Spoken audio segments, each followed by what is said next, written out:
She handed me a coffee with a smile too polished for her pay grade. "From Wesley," she said. "Extra cinnamon, just how you like it." Funny, I'd never told her that. That's when I knew. This wasn't about caffeine. This was about control. And someone wanted me out of my own company quietly. My name is Corinne. I'm 42. And this is how my husband tried to erase me using coffee charm and a woman I trained to answer my emails. Where are you listening from in the world? Subscribe to Ian True Tales because this story doesn't scream, it calculates. Her name was Bianca Sorrell, late 20s, polished, efficient, smart enough to smile at everyone and memorize every single hallway conversation. Wesley brought her in from Dallas when he said we needed fresh blood to scale the consultancy. I didn't object. At first, Halstead Grove had always been our shared ground. I handled operations contracts clients. Wesley did media speaking negotiation. It worked, until it didn't. Bianca started sitting in on meetings I wasn't even told about. I'd open the Monday morning agenda and see items I never approved, pitches I never reviewed, clients I'd onboarded suddenly rerouted through her. I asked Wesley once softly directly why she had access to the legal archive. He smiled. "Just shadowing your process. You're brilliant, Corinne. She wants to learn from the best." But the learning felt more like mirroring, then replacing. One Thursday, I walked into our main conference room. She was already there, running the prep meeting. Wesley beside her, nodding along like they'd rehearsed. My chair was already pulled out, but no one looked up when I sat down. That night I stayed late. The office quiet, cold, the light in Wesley's office still on. Bianca was there too. She wasn't touching him, not yet. But the way she leaned in like every joke was intimate, every word sacred, I recognized that performance, because I used to give it. The final line came the next morning. She knocked on my office door holding coffee. Exactly how I take it, which wasn't public knowledge. "From Wesley," she said. "Extra cinnamon, just how you like it." I took it, closed the door, didn't drink it. Instead, I opened my old onboarding doc, the one that taught me to check sources, cross-reference timelines, watch for shifts in tone, the kind of document I'd written to train people like her. Only now she wasn't following it. She was rewriting it, and I realized this wasn't about another woman. It was about erasing the one who'd built the system from the inside out. I didn't throw the coffee out. I let it sit on my desk, watching the milk separate as the minutes passed. Wesley had never made me coffee, not once in 11 years of marriage. But now he was sending it through her. The cinnamon smelled too sweet, artificial, like flattery you could taste. I slid it into my drawer, locked it. Then walked to the break room and poured myself a new cup. Same mug, same lid. I brought it back, set it down in the same place. At 9:55 a.m., the pitch began. It was a virtual call, a high-stakes strategy session with 3 New York partners who could double the value of our firm. Wesley insisted on leading. I let him. He opened strong. Smooth practiced that same voice he used on stage when he wanted people to believe he owned every room. 10 minutes in his hand trembled slightly as he clicked through the slide deck. By slide 12, he was sweating. His voice slowed, words slurred at the edges. I tilted my head, glanced down at his coffee cup. It was nearly empty. Bianca looked panicked. She leaned over, whispered something. He waved her off. Slide 17 misfired. Wrong numbers, charts inverted. A silence hung in the call. I calmly unmuted. "Apologies for the confusion. I have the updated deck ready to share." I shared screen, took over seamlessly, re-explained the numbers, corrected projections. By the end, the partners were nodding. "It's clear who built this framework," one of them said. Wesley didn't respond. He just sat back pale and silent while I closed the call. Afterward, he went straight into his office. Bianca followed. The door shut hard, not slammed, just sealed. I walked past them both, my step slow, deliberate, my hand steady. Because while he drank what he thought was mine, I delivered what he thought he owned. And that was only the beginning. That evening, I returned to the office after everyone had left. The hallway lights were on motion sensors. Each step forward lit only what I needed to see. Inside my office, I unlocked the bottom drawer, the one with the coffee from that morning still untouched. But I wasn't here for that. Beneath the drawer liner, taped flat against the metal base, was an envelope I hadn't touched in 5 years. Inside, a printed contract, original ink, notarized, my signature, Wesley's too. It was the operating agreement from when we first formed Halstead Grove. Back then, he asked me to hold full ownership temporarily, said he was still dissolving his previous firm, that it would look cleaner on paper if the company launched under my name. I agreed. Of course I did. We were married, partners in every sense. He never asked to change it later. He just assumed he already had. I pulled the document out, laid it beside my laptop, and opened the corporate registry. Still under my name. All 100% of it. The file showed no amendments, no share redistribution. Nothing had been officially filed to transfer control. Everything he thought was his was still mine. By law, by paper, by his own decision. He never followed through because he stopped seeing me as a variable worth managing. He underestimated the paperwork the same way he underestimated the woman who wrote it. I took a photo, emailed a copy to myself, then to my attorney. Subject line: confirming standing ownership. No explanation, no rant, just fact. The next morning, I watched Wesley walk into the building with Bianca at his side, holding his phone, scheduling his meetings, carrying a confidence she didn't earn. He passed my office without knocking, without speaking. But I didn't need words anymore, because while he built a narrative, I'd been holding the deed. And now I was ready to speak in the only language this kind of betrayal understands: contracts. Wesley was always better with charm than with records. He knew how to speak, but not how to clean up after himself. That's how I knew where to look. I logged into our shared admin portal, a privilege I hadn't used in months, but one I still technically had. Buried in the back-end logs was a thread of access history: Bianca's name, Wesley's initials, time-stamped edits, redacted entries on key contracts. One caught my eye: an internal agreement for a client in Seattle. I remembered the case.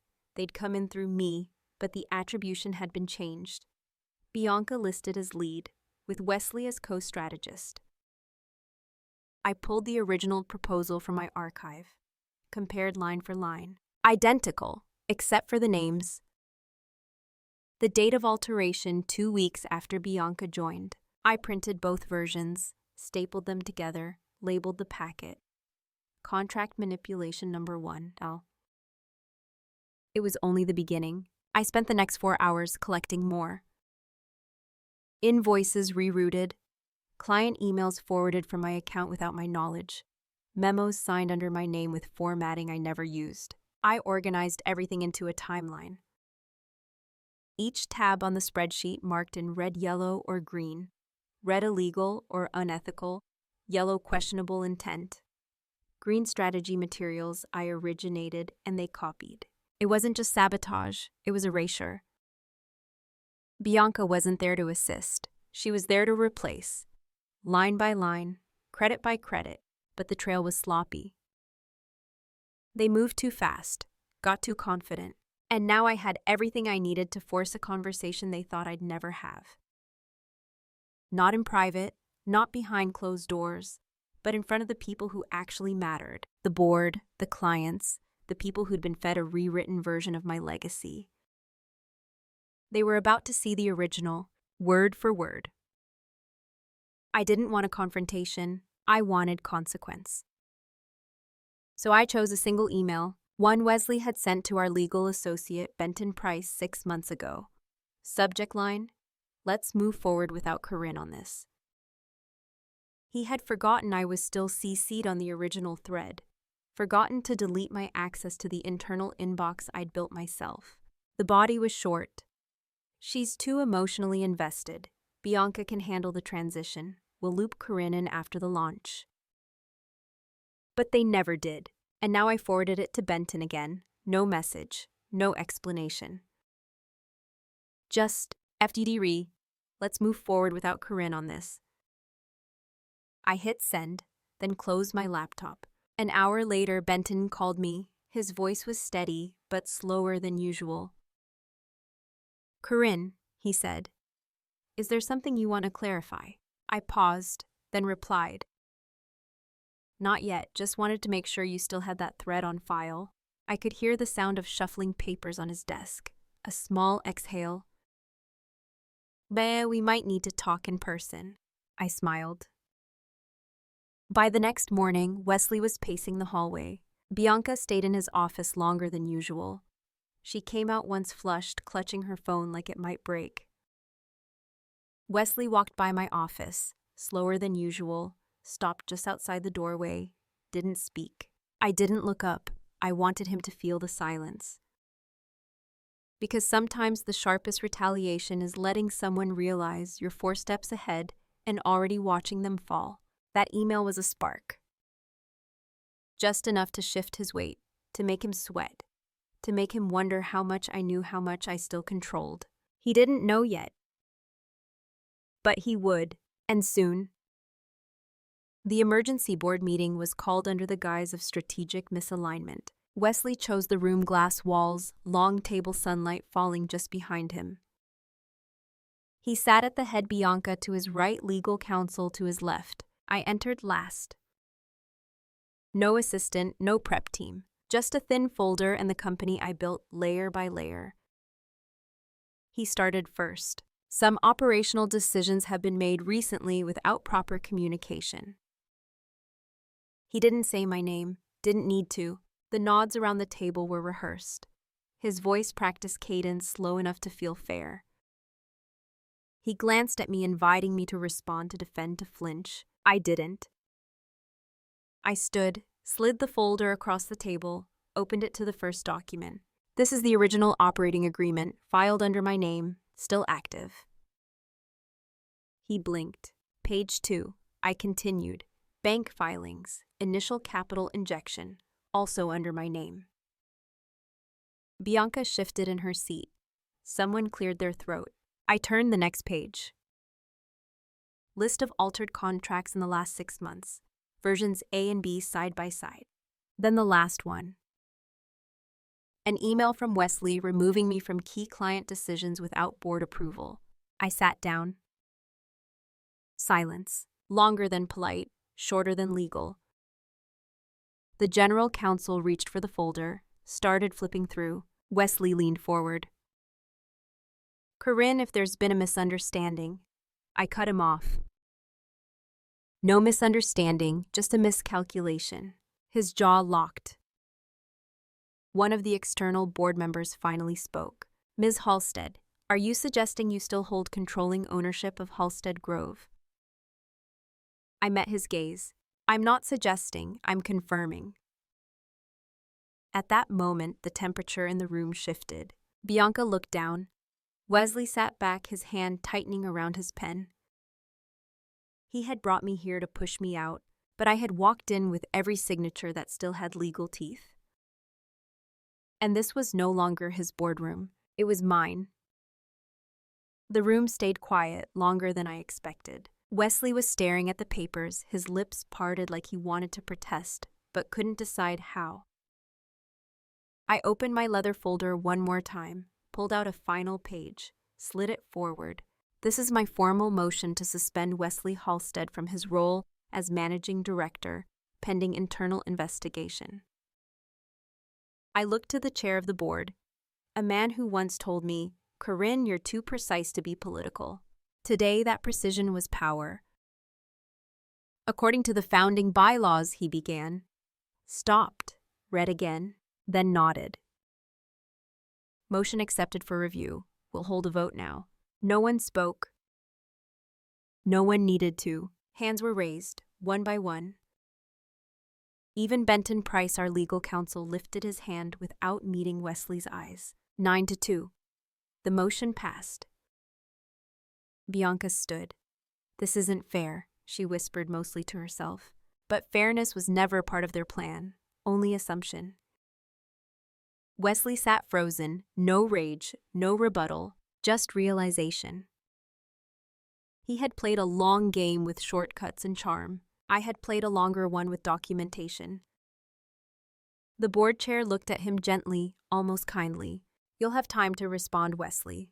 But as of now, your access to client strategy and finances will be suspended." He rose slowly, no eye contact, no handshake, walked toward the door. Bianca trailed behind her stilettos softer than usual, her mouth set in a line that finally looked like silence. I didn't move, not until the door clicked shut. Then I gathered my papers, straightened them, closed my folder, and smiled, because the final move didn't require shouting, just knowing exactly when to play the document they forgot existed. I came in early that morning. No announcement, no speech, no welcome back banner. Just the hum of the elevator and the smell of floor polish before the building filled with noise. The office was still there. Exactly where I left it. Corner suite, frosted glass, no nameplate on the door. I'd never wanted one. Wesley had insisted on his etched in bronze. Bianca's name had appeared underneath his just 2 weeks before the board vote. Now both were gone. I pushed the door open. The lights flicked on automatically. Desk clean, bookshelves undisturbed. A single black pen still resting in the tray where I left it. I didn't sit down right away. I walked to the window. The early Savannah light cut through the skyline like a blade, soft, then gold, then sharp at the edges. Down below, the street buzzed. Another Tuesday, another round of meetings, deals, calls. Except this time, I would be leading them. I'd already sent the new calendar, restructured the team, assigned senior partners to split the clients Wesley had hoarded. No one pushed back, not this time. There was nothing left to argue. He'd tried to erase me with charm and delegation, with soft meetings and whispered edits. But I didn't fight back with noise. I fought back with precision, with the facts he never bothered to delete. And now the space was mine again. Same keys, same password, same view. But it felt different. Because this time, I wasn't here to be half of anything. I was here to take up space without apology. By Wednesday, Bianca's desk had been cleared. Not packed, cleared. No box, no note, just gone. The mug with her initials missing. The whiteboard with her to-do list wiped clean. Even the little succulent she'd bragged about keeping alive disappeared. Her absence echoed louder than her presence ever did. No one asked where she went. No one tried to defend her. It was as if everyone had quietly agreed that she'd always been temporary. A season, a tactic. An assistant who flew too close to power without knowing who wired the grid. The intern stopped tiptoeing. The operations lead knocked on my door again instead of routing things through someone else. HR sent me a transition memo draft to approve. I didn't revise it, didn't even open it. I just replied, "No response required. Let the silence stand." A few clients emailed politely inquiring about the lead change. I answered personally. Yes, the leadership team has been streamlined. We're returning to first principles. No drama, no blame. Just gravity, just return. One day, I overheard 2 junior analysts talking near the copy machine. "She's still here?" one whispered. The other nodded. "She never left. We just stopped noticing."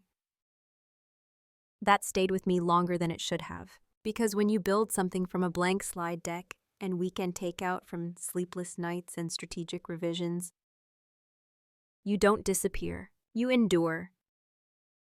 Even when someone tries to fast forward past your name, even when they pretend you were just a supporting role. I didn't need revenge. I didn't need a headline. I just needed them to remember who built the bones of this place. And now, without Wesley's voice or Bianca's shadows, they finally did. There was no celebration, no champagne, no flowers, no welcome back balloons floating above the glass railing. Just a quiet Thursday, gray clouds, slow inbox, and a calendar full of meetings I had once been written out of. At noon, I made myself a cup of tea. Not coffee, never again. I sat at my desk and opened the project plan for our next client, a sustainability merger I'd scouted months before Bianca arrived. It was still solid, still mine. In the silence, I pulled open the drawer on the right. Inside, I placed one thing, the signed board motion from last week's vote. 9-2, Wesley suspended, indefinitely. I didn't need to frame it, didn't need to see it every day. I just wanted it close, not as a trophy, but as a line in the sand. I checked the time. 1:17 p.m. Across the hall, the conference room was filling with the new strategy team. People I trusted, people who never needed to take credit for someone else's work. I walked in, no one stood, no one clapped. They just nodded, opened their laptops, and waited for me to begin. It was the smallest, most powerful moment of return I've ever known. Not because I took back what was mine, but because I never truly lost it. They'd tried to replace me, to mute me, to rewrite my lines before the story was finished. But I'd held the outline and the pen. And now, with no name on the door, no press release, no husband beside me, I was finally and entirely home. Some people ask if I ever confronted Wesley again, if we had a final talk, if I ever wanted an apology. I didn't, because closure doesn't come from someone admitting they failed you. It comes when you stop waiting for them to say your name in the story you wrote and write the ending yourself. So if you've ever been erased in your career, your home, your relationship, ask yourself one thing. Did they take it from you, or did they just assume you wouldn't come back for it? Tell me in the comments, have you ever been silently pushed out of something you built? And what did you do next? This was my last move, but it wasn't the end. It was the beginning of doing everything on my own terms. A week later, I took the elevator down to a floor no one visited anymore.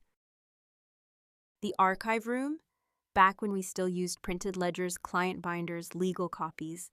Wesley and I agreed this space would be our off-grid memory. Now it was just fluorescent light, stale air, and rows of silent drawers.